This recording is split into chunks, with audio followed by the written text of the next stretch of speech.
Hi guys, welcome back to another session. मैं आभा भनोट लेकर आई हूँ आपके लिए करंट अफेयर्स का एपिसोड नंबर 802। आज की तारीख है 8 अक्टूबर 2020।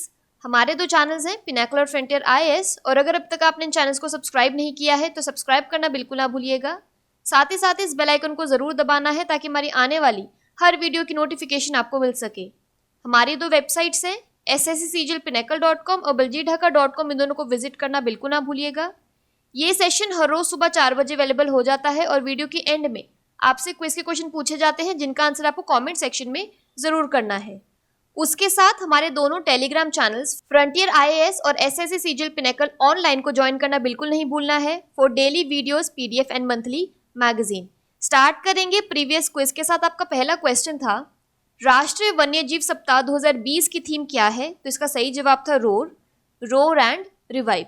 और आपका दूसरा क्वेश्चन था, हाल ही में किस राज्य के डाले खुरसानी मिर्ची को जीआई टैग मिला है? तो इसका सही जवाब था सिक्किम। स्टार्ट करेंगे आज के सेशन के पहले क्वेश्चन के साथ। भौतिकी के लिए 2020 का नोबेल पुरस्कार किसने जीता है? तो इसका सही जवाब है ऑप्शन नंबर डी, इन सभी को, यानी रॉजर पेनरोज, रेनहॉर्ड गेजेल और एंड्रिया गेज। साल 2020 के लिए फिजिक्स भौतिकी का नोबेल पुरस्कार रॉजर पेनरोज को रेनहार्ड गेंजेल और एंड्रिया गेज के साथ संयुक्त रूप से देने का ऐलान किया गया है। रॉजर पेनरोज को यह पुरस्कार इस खोज के लिए दिया गया है कि ब्लैक होल का गठन सापेक्षता के सामान्य सिद्धांत का एक मजबूत पूर्वानुमान है। ब्लैक होल ऐसे क्षेत्र हैं जिसकी गुरुत्वाकर्षण शक्ति इतनी अधिक होती है कि उससे होकर प्रकाश भी नहीं गुजर सकता, यानी कि उसका अस्तित्व ब्लैक होल में खत्म हो जाता है। वहीं रेनहार्ड गेंजेल और एंड्रिया गेज को यह पुरस्कार हमारी आकाश गंगा के केंद्र में एक सुपरमैसिव कॉम्पैक्ट ऑब्जेक्ट की खोज के लिए दिया गया है। एंड्रिया गेज भौतिकी में नोबेल पुरस्कार जीतने वाली चौथी महिला है। यहाँ पर एक क्विक रिवीजन की बात करें तो मेडिसिन के क्षेत्र में नोबेल पुरस्कार हॉर्वे ऑल्टर, माइकल ह्यूटन और चार्ल्स राइस को दिया गया। इन वैज्ञानिकों को हेपेटाइटिस सी वायरस की खोज के लिए दिया गया है। अगला प्रश्न है, विश्व अंतरिक्ष सप्ताह कब मनाया जाता है? तो इसका सही जवाब है ऑप्शन नंबर बी, 4 अक्टूबर से 10 अक्टूबर। विश्व अंतरिक्ष सप्ताह विज्ञान और प्रौद्योगिकी का जश्न मनाने के लिए हर साल 4 से 10 अक्टूबर तक मनाया जाता है। 2020 की थीम है सैटेलाइट्स इंप्रूव लाइफ। विश्व अंतरिक्ष सप्ताह को 6 दिसंबर 1999 को संयुक्त राष्ट्र महासभा द्वारा घोषित किया गया था। 4 अक्टूबर 1957 को पहले कृत्रिम उपग्रह स्पुतनिक 1 के प्रक्षेपण की याद में यह सप्ताह मनाया जाता है। यहाँ पर एक क्विक रिवीजन की बात करें तो विश्व पर्यावरण दिवस कब मनाया जाता है? तो इसका सही जवाब है अक्टूबर के पहले सोमवार। इस साल 5 अक्टूबर 2020 को मनाया गया है और इसकी थीम है housing for all, a better urban future. अगला प्रश्न है, किस देश के शीर्ष क्रम के बल्लेबाज नजीम ताराकई का हाल ही में निधन हो गया? तो इसका सही जवाब है option number D, Afghanistan. Afghanistan के बल्लेबाज नजीब ताराकई का मंगलवार को निधन हो गया। वह पिछले सप्ताह सड़क दुर्घटना का शिकार हो गए थे। नजीब 29 साल के थे। ताराकई ने अफगानिस्तान के अंतर्राष्ट्रीय क्रिकेट में 2014 में डेब्यू किया। उन्होंने T20 वर्ल्ड कप में बांग्लादेश के खिलाफ अपना पहला मुकाबला खेला। उन्होंने 12 T20 इंटरनेशनल मैच खेले।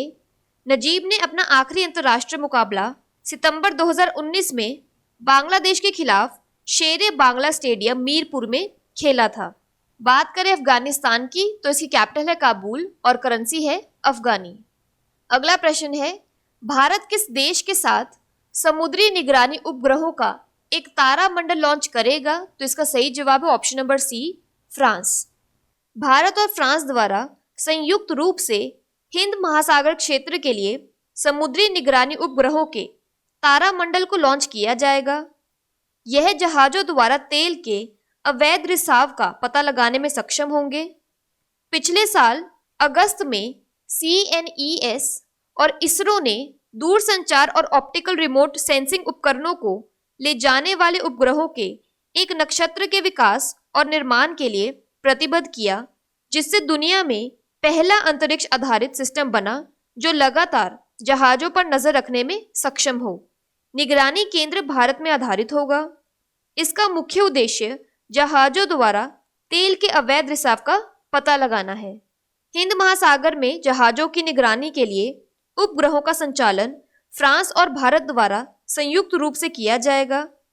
CNES और भारतीय अंतरिक्ष अनुसंधान संगठन इसरो कई जलवायु निगरानी उपग्रहों को एक साथ संचालित कर रहे हैं। यहाँ पर एक क्विक रिवीजन की बात करें तो हाल ही में किन देशों की पहली त्रिपक्षीय वार्ता सभा आयोजित की गई है, तो इसका सही जवाब है भारत, फ्रांस और ऑस्ट्रेलिया। बात करें फ्रांस की तो इसकी कैपिटल है पेरिस और करेंसी है यूरो और CFP Frank.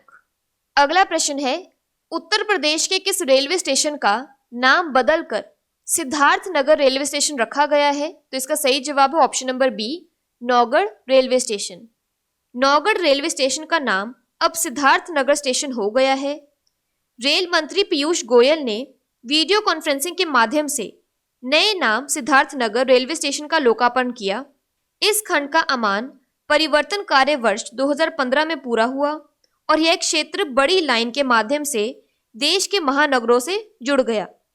Naugarh railway station को आदर्श स्टेशन घोषित कर मानक के अनुरूप यहाँ यात्री सुविधाएं उपलब्ध कराई गई।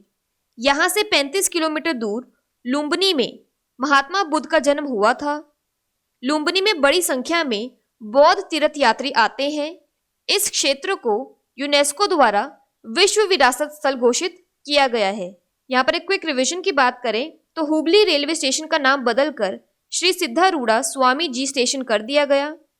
किस राज्य सरकार ने हाल ही में यूराइज नामक एक एकीकृत पोर्टल लॉन्च किया है, तो इसका सही जवाब है उत्तर प्रदेश।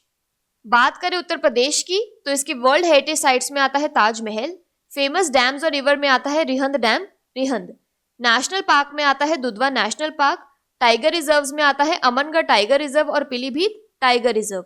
उत्तर प्रदेश की कैपिटल है लखनऊ, गवर्नर है आनंदीबेन पटेल और CM है योगी आदित्यनाथ। अगला प्रश्न है, भारत के पहले 5 पशु पुल किस एक्सप्रेस वे पर बनाए जाएंगे, तो इसका सही जवाब है option number B, Delhi Mumbai expressway. Bharat पहले 5 पशु पुल निर्माणाधीन दिल्ली मुंबई एक्सप्रेस वे पर बनाए जाएंगे। ये वन्य जीवों के सुरक्षित मार्ग के लिए नीदरलैंड में पशु पुलों की तर्ज पर बनेंगे। इस योजना को राजस्थान सरकार ने मंजूरी दे दी है। NHAI ने एक बुनियादी ढांचे को काम दिया है और समझौते पर अगले सप्ताह हस्ताक्षर किए जाएंगे। ये गलियारे के ऊपर प्राकृतिक दिखने वाली संरचनाएं होंगी और एक्सप्रेस वे के पार वन्य जीवों के लिए सुरक्षित मार्ग प्रदान करेगी। योजना के अनुसार 2.5 किलोमीटर की संयुक्त लंबाई के साथ 5 भूमिगत खंड होंगे। 1250 किलोमीटर लंबा एक्सप्रेस वे दोनों शहरों के बीच यात्रा के समय को 24 घंटे से घटाकर 13 घंटे कर देगा। एक्सप्रेस वे की पूंजी लागत 82,514 करोड़ रुपए है, जिसमें से 20,928 करोड़ रुपए भूमि अधिग्रहण लागत है। अगला प्रश्न है, मौद्रिक नीति समिति के नए सदस्य के रूप में किसे नियुक्त किया गया है, तो इसका सही जवाब है ऑप्शन नंबर डी, ये सभी यानी आशिमा गोयल, जयंत R वर्मा और शशांक भिड़े। सरकार ने आशिमा गोयल, जयंत R वर्मा और शशांक भिड़े को मौद्रिक नीति समिति NPC के 3 नए सदस्यों के रूप में अधिसूचित किया है। MPC की पहली बैठक अक्टूबर 2016 में हुई थी। MPC के सदस्यों के रूप में रविंद्र ढोलकिया, चेतन घाटे और पामी दुआ का कार्यकाल समाप्त हुआ है। नए सदस्यों का कार्यकाल 4 साल या अगले आदेशों तक जो भी पहले हो तक होगा। मौद्रिक नीति समिति में 6 सदस्य होते हैं, जिसके अध्यक्ष RBI गवर्नर हैं। मौद्रिक नीति समिति की अगली बैठक 7 से 9 अक्टूबर 2020 को होनी तय की गई है। अगला प्रश्न है, 2021 की पहली तिमाही में भारत और म्यांमार द्वारा किस बंदरगाह को चालू किया जाएगा, तो इसका सही जवाब है ऑप्शन नंबर बी, म्यांमार।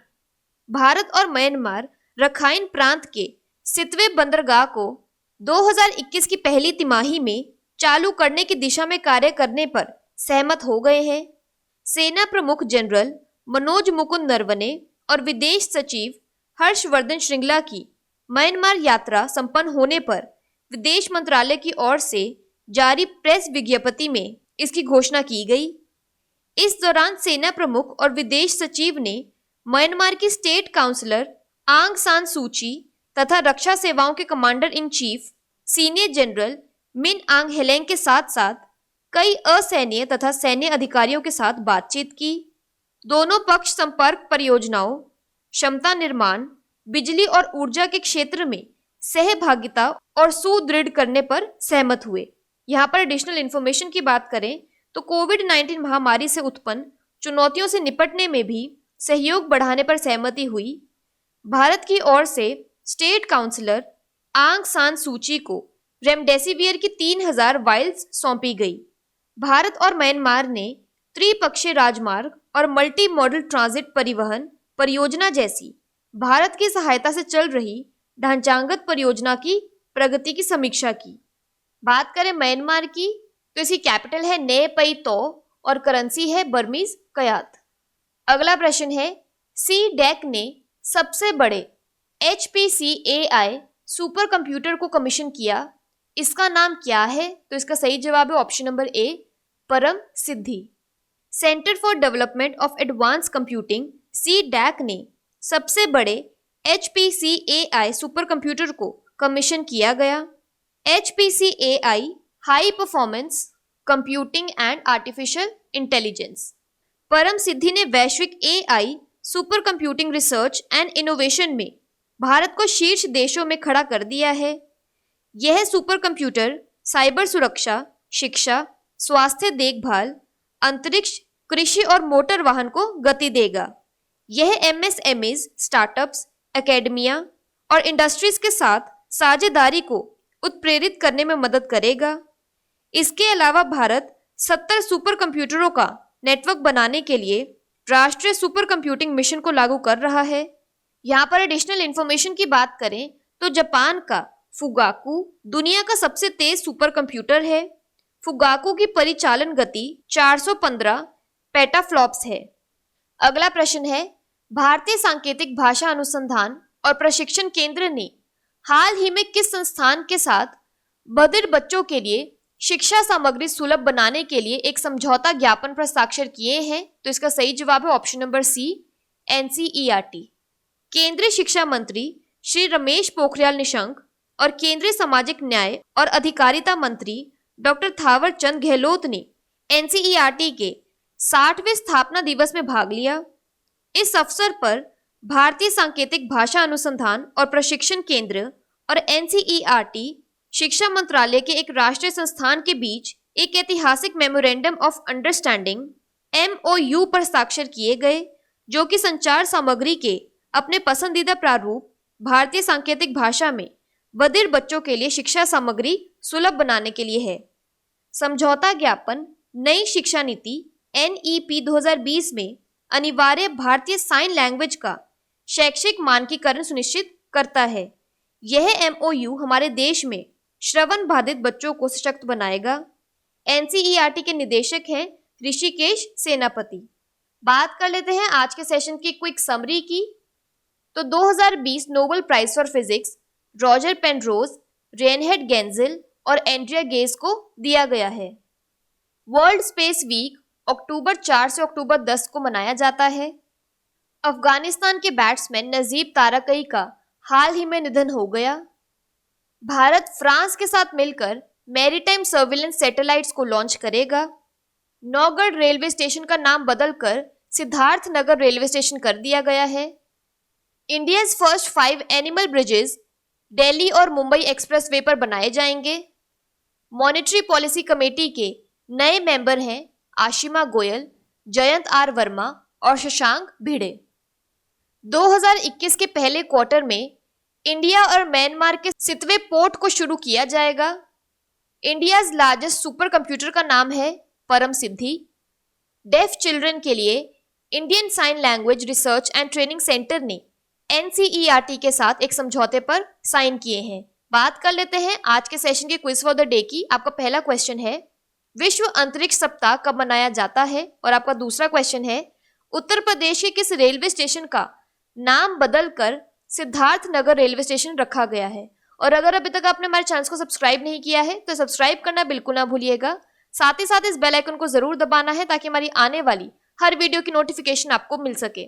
हमारी दोनों वेबसाइट्स ssccglpinacle.com और baljeetdhaka.com को विजिट करना बिल्कुल ना भूलिएगा। Thank you so much.